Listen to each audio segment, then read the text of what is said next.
Hello, it's Joyful Hermit, and I'm going to call this a pickleball message from heaven.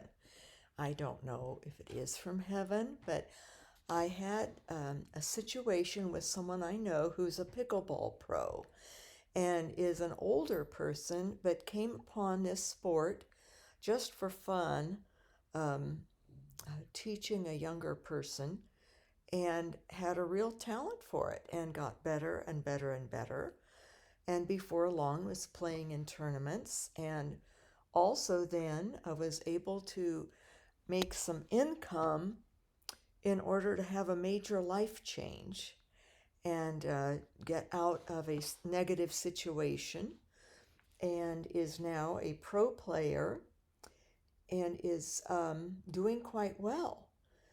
But last weekend had some very tough losses, and instead of gold medals, silver. And it probably doesn't seem like much, but since that's the person's income and the person's partner's income, and they each have children and are the breadwinners partly, uh, it is sort of an important thing, especially when you're a single parent or have young children. And so, anyway, they're tough losses, and I was, and then the also during the tournament, something had occurred, and the pro player, they were playing was really unmatched as far as the opponents, but fair enough.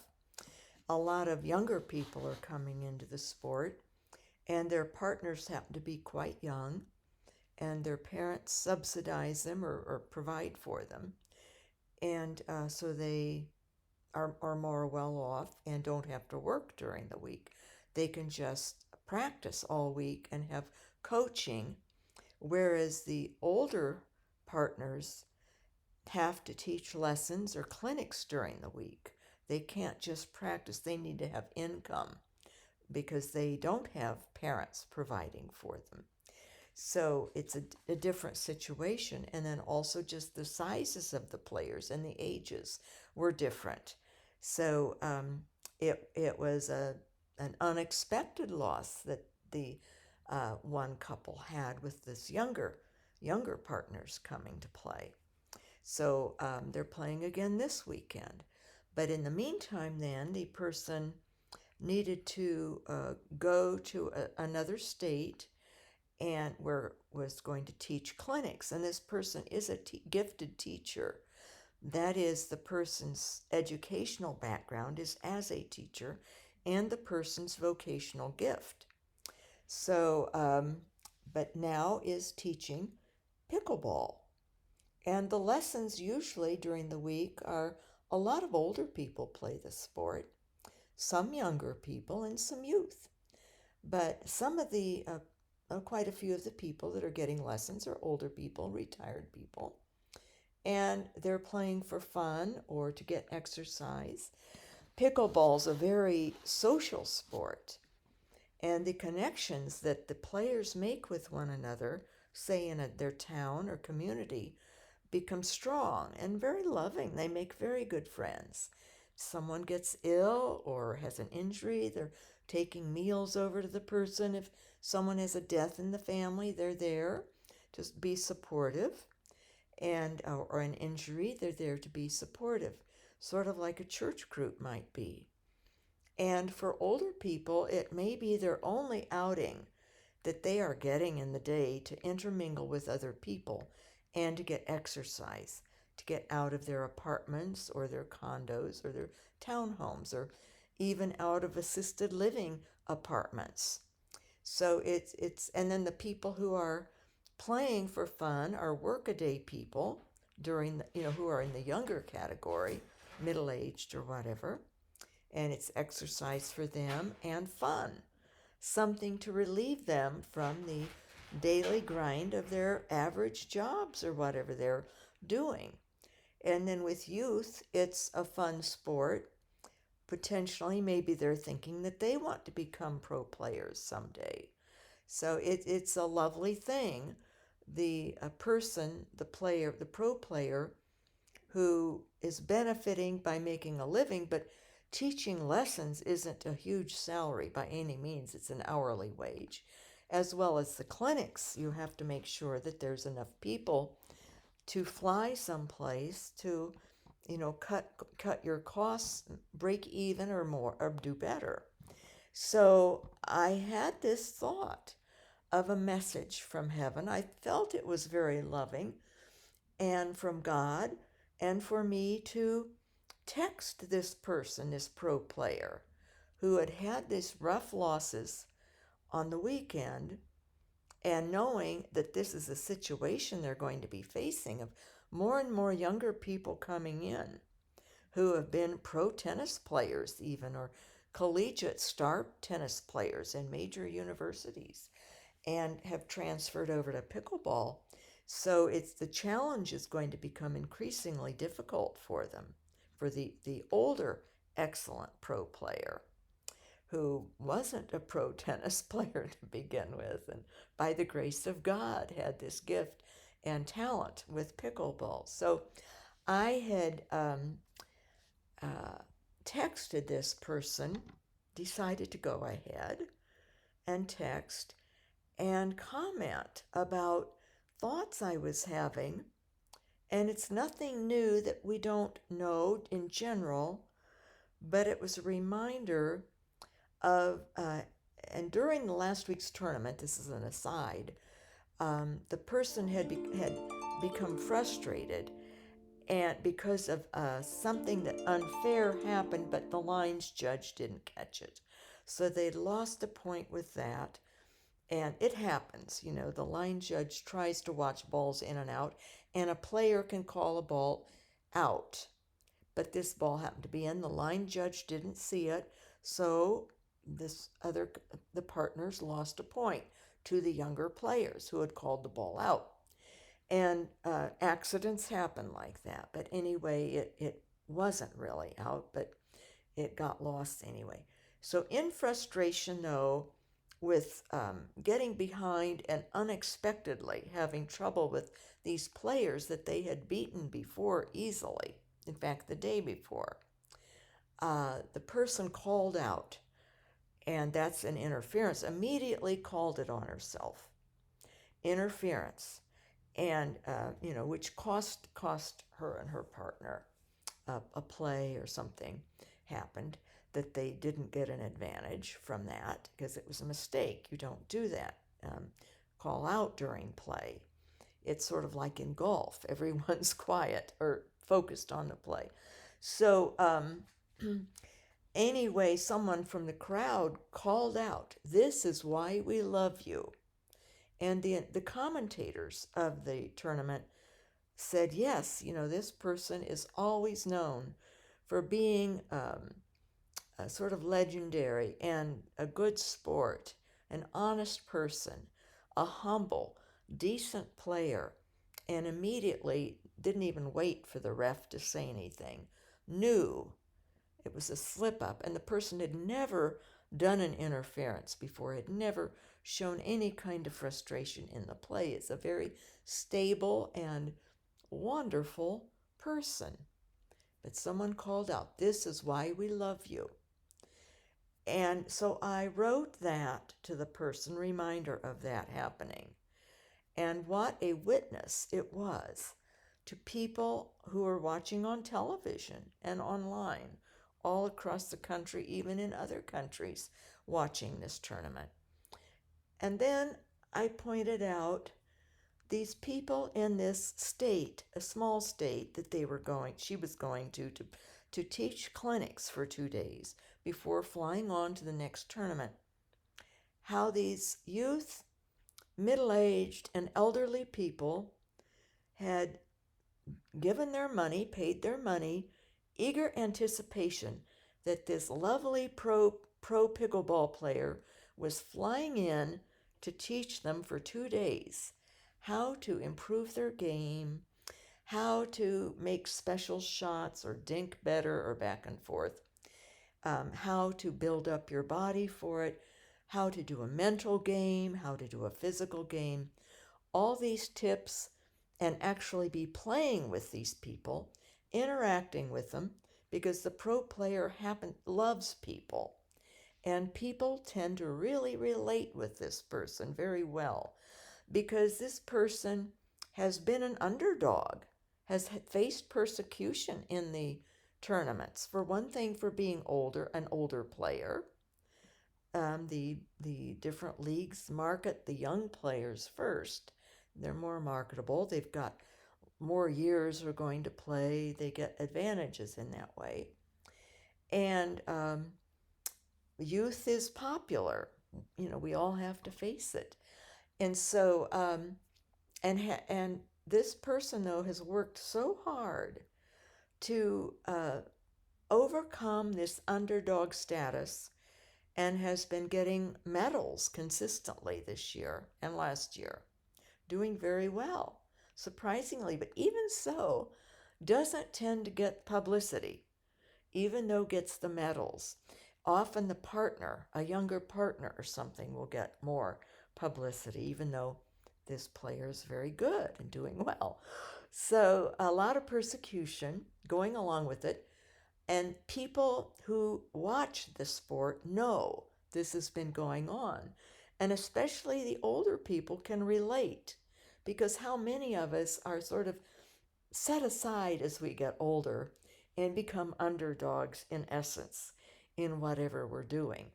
So, except in the spiritual life, maybe being older is better. I don't know. We've lived longer. But that is the relationship that viewers of this sport and the people signing up for this person's clinics feel toward this person. That this person is one of them. This person can relate. This person has had a difficult life and a marriage that was difficult and is a single parent now. A lot of humanness and humility and um, being an ordinary, everyday person like them. Not wealthy, not subsidized by parents, or not having a trust and living off of a trust, and so wealthy can just play and do the tournaments and doesn't have to do hourly lessons and things. So, which the person enjoys doing though, because the person loves people. So, anyway, I wrote these things and I said the winning the medal, a gold or even a silver, my goodness, is incredibly wonderful.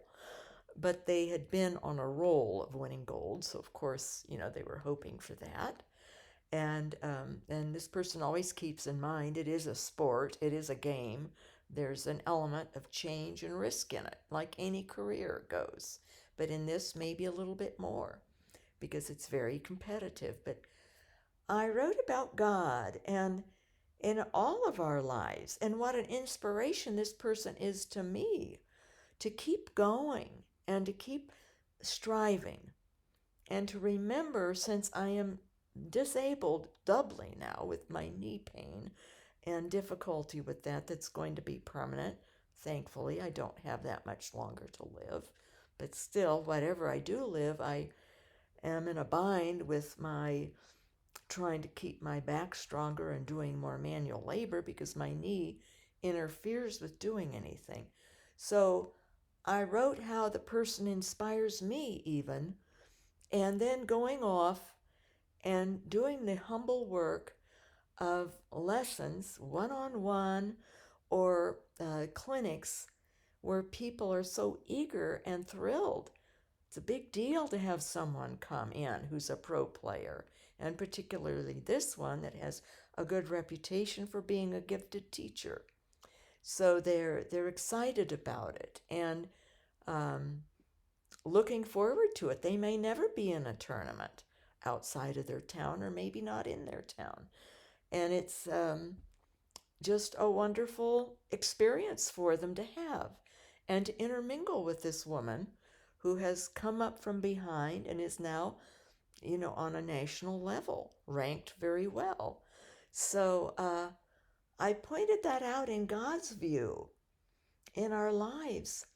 What is it that matters? It's sharing our love and our gifts in whatever small ways we can or big ways, but especially in the everyday ways with everyday people who ordinarily wouldn't have those opportunities, and who work hard, and the money that they're spending to take the clinics is a big deal to them, and like a vacation for them, even to have this wonderful uh, one-on-one or small group or personalized interaction with this person they've seen on television who is in these national tournaments. So it's a lovely thing, and I pointed out again, in God's view, what's the greater, the winning a gold medal, or helping all these people, sharing love with them, and sharing your life with them that they can relate with, and this person can relate with them. This person grew up in a small town, and with and who would have ever thought? It was by a fluke, really, that the person happened to be playing pickleball to give a youngster some exercise and something to do, and discovered had this talent, and someone noticed, and, well, why don't you play in this local tournament? And the person went, and from then on, just within 5 years, within 3 years, was playing in larger tournaments, and then 4 years national, and 5 years, and in the sixth year now, um, winning a lot of gold medals and having a lot of fun. Uh, the person's life has become filled with joy and happiness, good exercise, and has made marvelous friends that in her situation prior was in a mismatched marriage, and didn't have friends. The situation wasn't such that drew friends with the person married to. So, and wanted friends, and always had loved people. So, there can be extroverts and introverts, and an introvert isn't necessarily geared for a lot of social or doing things or playing a sport and things like that. So, um, it just worked out that way. Anyway, that's the message that I gave.